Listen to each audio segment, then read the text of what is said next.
18절 말씀은 오늘 읽은 본문 전체의 핵심 구절이죠. 십자가의 도가 멸망하는 자들에게는 미련한 것이요 구원을 얻는 우리에게는 하나님의 능력이라. 십자가의 도라는 것은 그 십자가의 말씀이란 뜻입니다.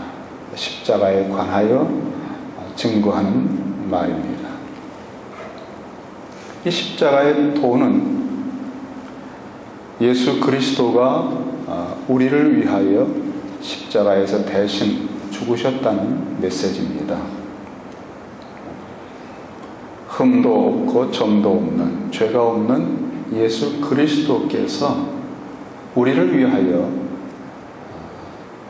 대신 죽어주지 않으면 우리는 영원한 진노와 멸망을 받을 수밖에 없다고 하는 메시지입니다. 그래서 이 십자가의 도는 그 메시지를 듣는 사람에게 중요한 반응과 태도를 요구합니다. 이 십자가의 메시지를 들은 사람은 두 가지의 반응을 하게 됩니다. 내가 무슨 죄가 있느냐? 내가 그렇게 예수 그리스도의 대신 죽어주고 나를 위하여 진노를 받아주지 않으면 안 될 만큼 그렇게 심각한 죄인이라고 나는 생각하지 않는다 하는 사람은 멸망하는 자들에게 속하게 됩니다. 그런데 그 메시지를 듣고 그 어느 곳에서도 소망을 느끼지 못하고 절망하고 비탄해 있던 사람이 맞다. 나는 바로 예수 그리스도가 대신 죽어주지 않으면 안 되는 가장 심각하고 무섭고 절망스러운 죄입니다. 이렇게 그 메시지를 듣는 순간에 생명의 유일한 길을 찾은 사람이냐 받아들일 때 그것은 구원을 얻는 사람이 되는 것입니다.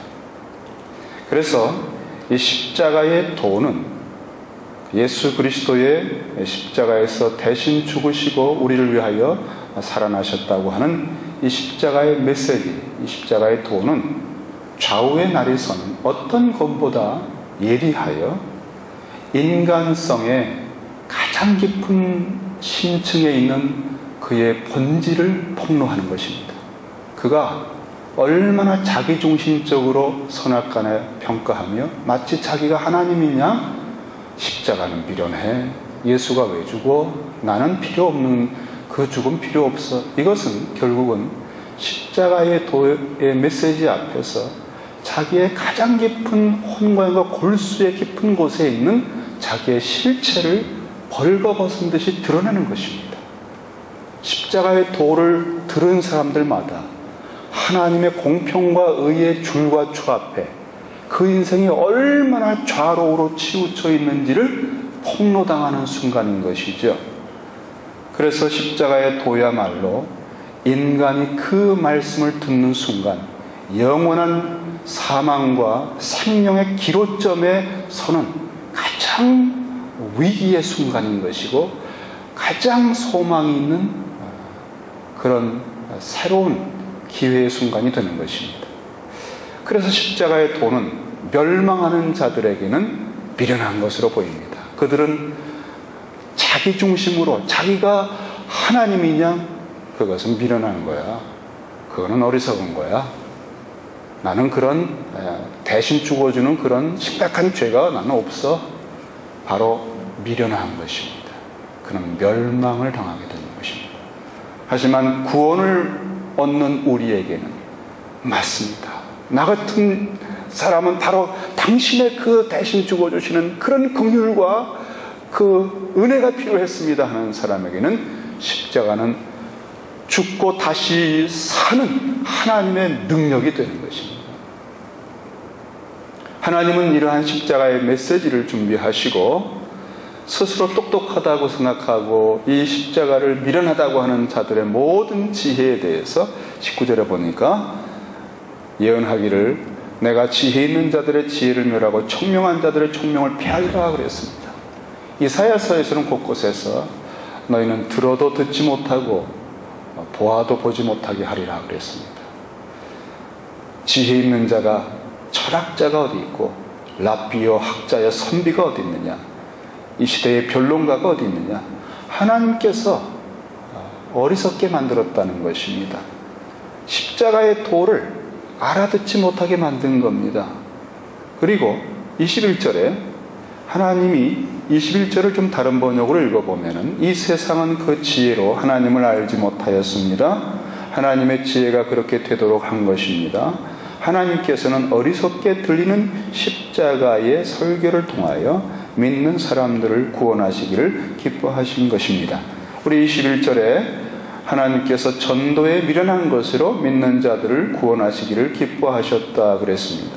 전도에 미련한 것, 전도라는 것은 캐리그마라는 단어를 씁니다. 그것은 복음을 선포하는 행위, 또 복음의 내용을 가르치는 말이죠.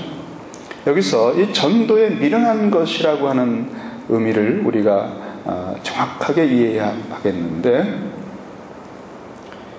복음을 선포하는 것, 그것이 미련한 것이라는 뜻이 아닙니다.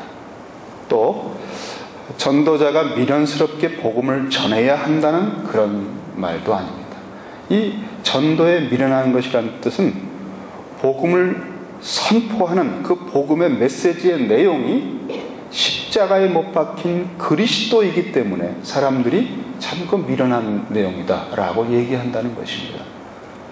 그럴지라도 그 메시지의 내용은 예수께서 너를 위하여 죽지 아니하시면 너는 절망과 티끌도 소망이 없는 영원한 진노와 저주를 받을 수밖에 없는 그런 죄인이다 하는 이 선포를 가지고 사람들을 구원하기를 기뻐하셨다는 겁니다.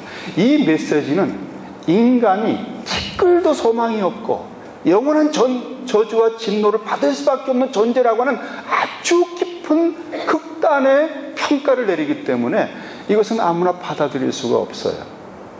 웬만한 사람은 다 자기 중심이 강하고 나름대로 자기 의가 있고 그래도 자기는 괜찮은 부분이 있다고 생각하는 사람들이기 때문에 이 메시지 앞에 서면은, 이 좌우의 날에 서는 예리한 검 앞에 서면은 결단해야 됩니다.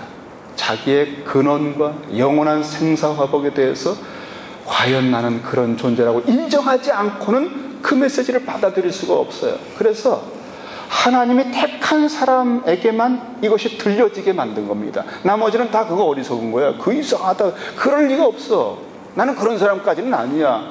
결국은 그런 멸망에 가는 것입니다.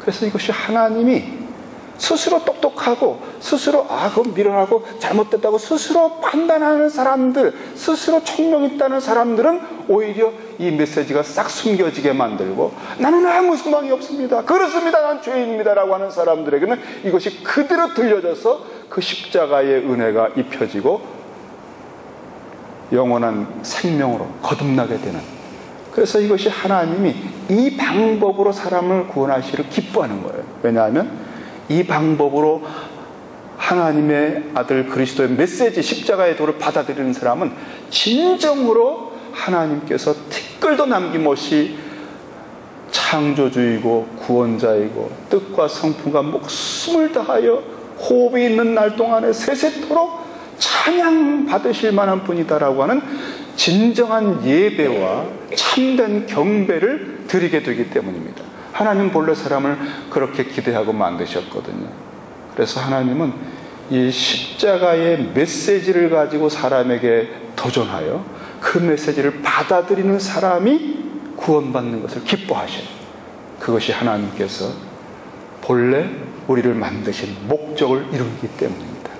스스로 그건 미련해, 그런 거 필요 없어 하는 사람은 자기 꾀에 그 어두운 총명으로 무너지는 것입니다.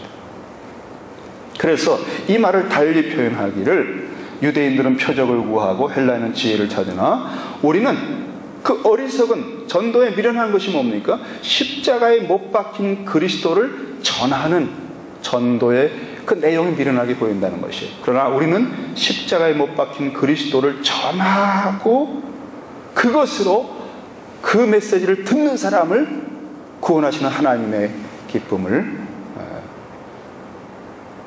삼는다는 거죠. 하나님께서. 유대인은 표적을 구합니다. 헬라인은 지혜를 찾습니다. 그들은 자기 자신이 십자가에서 주님이 대신 죽어줄 만한 절망스러운 죄인이라고 하는 사실을 인정하지 않고 더 능력을 보여봐라, 표적 보여봐, 더 놀라운 지혜는 없느냐? 자기 중심을 그대로 움켜쥐고 자기는 그렇게 죄인이 아니라고 여기면서 더 많은 표적, 더 많은 지혜로 자기 중심을 강화하려고 하는 것이 이들의 본성입니다. 그래서 이들에게는 십자가의 메시지는 씨도 안 먹힙니다. 하지만 오직 부르심을 입은 자들, 정말 주님 당신밖에 나는 살 길이 없습니다라고 하는 부르심을 받은 자들에게는 유대인이든 헬라인이든 그리스도는 하나님의 구원의 능력이고 하나님의 구원의 지혜가 되는 것입니다.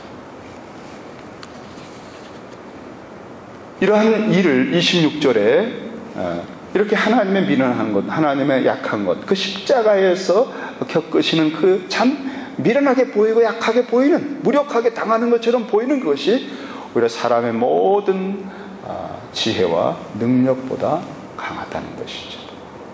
그러면서 실예를 들어보는데 고린도 교회의 사람들에 대해서 바울이 말합니다. 형제들아, 너희의 부르심을 봐라. 너희들은 육체를 따라서 세상의 기준에서 보면은 지혜 있는 자가 별로 없다. 그리고 정치적으로 권세가 있고 실력 있는, 능력 있는 자도 많지 않고 사회적으로 문벌이 좋은 그런 가문이 있는 사람도 많지 않다. 그런데 하나님 너희같이 미련하고 부족하고 약한 사람들을 택하여서 너희들은 약하고 부족하고 비참하고 스스로 그렇게 인정하고 느끼기 때문에 십자가에서 대신 죽어주고 너희를 부활시키는 그 메시지를 듣는 순간에 얼마나 절실하게 받아들였느냐. 그리고 그 메시지를 듣고 십자가에 연합하여 그리스도와 함께 그 비참한 것, 부족한 것, 그 절망스러운 것이, 그 죄가 다 씻겨진 후에 그리스도와 함께 부활했을 때 하나님의 은사가 임하고 하나님께서 너희를 얼마나 존귀케 만들어 주었느냐, 얼마나 너희가 변화가 되었느냐, 사람들이 그 모습을 보고 놀라게 되었지 않느냐.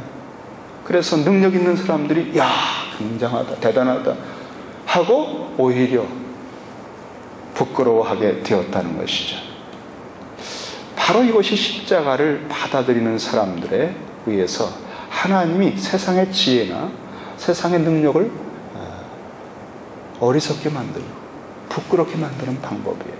저는 저희 교회에 바로 이러한 일이 일어났다고 하는 것을 여러분에게 몇 번 간증을 드렸습니다. 저희 교회는 마치 고린도 교회의 교회처럼 육체를 따라서 지혜 있는 것이 없었습니다. 능한 것도 없었습니다. 문벌 좋은 것도 없었습니다. 개척 초기 한 2년 동안에 완전히 다 바닥에 이르렀고 정말 저 자신은 능력도 지혜도 뭐 배경도 없는 목사라는 사실을 처절하게 깨닫게 되었어요. 그래서 조만간에 교회 문 닫을 수밖에 없구나 하는 그런 절망감이 밀려오는데, 그때 준비한 설교, 주일 설교를 준비하면서 하나님 무언가 새로운 일을 행하셨어요. 그것은 누가복음 7장 16절에 있는 메시지를 듣게 하시는 본문이었습니다. 누가복음 7장 1절에서 17절에 있는 나인성 과부의 죽은 아들을 주님이 살려주는 그 일을 통해서 저희 교회가 소성케 되었습니다. 저는 그때 정말 배경 있는 어떤 모교회가 도와주는 그런 개척교회가 아니고 오직 주님만 바라보고 하겠다고 했던 개척교회, 마치 과부처럼 남편이 도와주지 않는, 사회적인 법적인 보호가 없는, 그저 여성으로 가장 약한 그런 사람으로서 오직 그저 하나님만 바라보는 그런 모습, 그리고 아들과 같은 하나밖에 없는 소망의 아들, 이 교회를 세워나가는데 모든 것을 쏟아부었지만 그 아들이 죽고 말았어요. 그래서 이 과부는 하나밖에 없는 아들이 죽었고 이미 남편은 없고, 그래서 한도 없이 처절하게 울면서 장례 행렬을 지금 하고 있었습니다. 그때 주님께서 큐리오스에, 주께서 과부를 보시고 불쌍히 여기사 스프랑크조마이라고 했어요. 이 단어는 말이죠, 그 불쌍히 여기는 그 과부가 처한 상황은 완전한 절망입니다. 이제는 사망의 그늘 속에 그 바닥에 주저앉아서 티끌도 소망이 없어요. 그런 과부를 보시고 불쌍히 여기는 것은 창자가 끊어질 만큼 안타깝게 여기는 것이에요. 그것은 모든 기업을 잃어버린 가난한 자들, 에덴에서 쫓겨난 인생들의 그 절망, 비참을 주님께서 십자가의 깊이로 그대로 끌어안고 공감하시고 체휼하시는 것을 말하는 것입니다. 주님은 그 과부의 눈물과 그 통곡 속에서 십자가의 깊이로 그 과부의 모습을 당신과 하나가 되게 만드신 거예요. 내가 십자가에서 너의 처절한 절망과 버림받음과 죽음과 사망과 그 모든 것을 내가 대신 짊어지노라. 울지 말라. 그래서 제가 설교하면서 저기서 마치 주님이 오시는 것 같이 이 장례 행렬을 마주하시면서 그 주님이 오셔서 제가 울지 말라 하는 메시지를 선포하는데 저한테 들려주시더라고요. 울지 말라. 그리고는 죽어버린 관의 아들에게로 가시더니 청년아 내가 내게 말하노니 일어나라. 그 음성을 제가 듣고 나서 보름 이상, 한 달 정도까지 제 속에 평강이 들어오기 시작했어요. 기이한 평강. 이 평강이 떠나지 않아요. 아무것도 변한 것이 없지만 평강이 막 넘실거려요. 눈물이 그쳤어요. 절망감이 사라졌어요. 그 사망에 쏘는 가시가 아픈 그 비참한 느낌들이 깨끗이 씻겨나갔어요. 그리고 한 달쯤 이후에 정말 그 무너져가던 교회에 어디서 오시는지 사람들이 오시기 시작했어요. 그래서 그 보내주신 분들과 더불어서 기본적인 교회를 갖추고 그 다음에 이 장소로 옮겨주시면서 2배 이상, 거의 3배로 하나님의 교회를 키우셨어요. 큰 교회가 좋은 배경을 가진 사람들이 개척을 도와주고 하는 그런 거 없이 정말 육체를 따라 지혜 있는 자도 없고 능한 자도 없고 문벌 좋은 자도 없는 정말 아무것도 할 수 없는 비참한 사람을 택하여서 하나님 주님의 긍휼과 은혜가 얼마나 엄청날 수 있는지를 보여주신 겁니다. 그래서 똑같은 기간에 개척했는데도 30년 되고 20년 돼도 이렇게 되지 못한 많은 분들이 기이하게 생각하는 겁니다. 도대체 저 교회는 무슨 비밀이 있는가? 바로 이것이 십자가의 도인 것입니다. 완전히 무너지고 죽고 절망했을 때 바로 그런 사람에게 이 메시지가 들어와서 그 사람을 택하여 주님이 가지신 십자가의 메시지가 얼마나 능력이 있고 얼마나 지혜로운지 그것을 보여주는 겁니다. 그래서 사람들로 하여금 마지막에 31절에 기록된 바 자랑하는 자는 하는 이 말씀은 표준세모적에 보면 이렇게 나옵니다. 그것은 그러므로 성경에 기록되어 있는 바 누구든지 자랑하려거든 주님을 자랑하라 한 대로 되게 하시려는 것입니다. 십자가의 메시지는 오직 주님만을 자랑하는 것으로 마치게 되는 것입니다. 그거 밀어내. 그거 부족한 거야. 그런 거 어리석은 거야. 표적 있어? 이것은 자기 중심으로 십자가를 판단하면서 스스로 무너지고 있는 것입니다. 거짓 지혜에 속는 것이고 교만의 극치를 달리고 있는 것이죠. 멸망하는 사람들은 바로 그 길로 가는 것입니다. 우리는 이 교회가 바로 십자가의 그 은혜와 긍휼을 통해서 회복되었기 때문에 그 나인성 과부의 메시지는 이렇게 끝납니다. 모든 사람이 두려워하며 하나님께 영광을 돌려 가로되 큰 선지자가 우리 가운데 일어나셨다 하고 또 하나님께서 자기 백성을 돌아보셨다 하더라.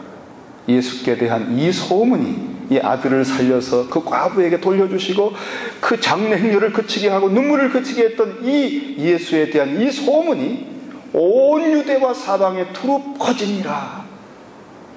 저희 교회는 바로 이런 하나님의 십자가의 은혜와 긍휼의 이야기를 온 도시에, 온 지경에 퍼뜨리는 그런 하나님이 택한 연약한 베들레헴 가장 작은 그런 교회인 것입니다.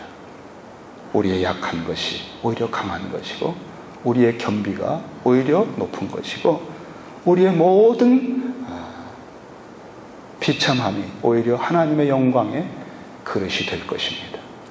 저는 여러분과 함께 이 교회는 하나님의 십자가의 은혜와 긍휼과 그 영광의 이야기의 증표요, 표적이요, 그 본복이라는 사실을 오늘 같이 깊이 마음에 새기기를 원합니다.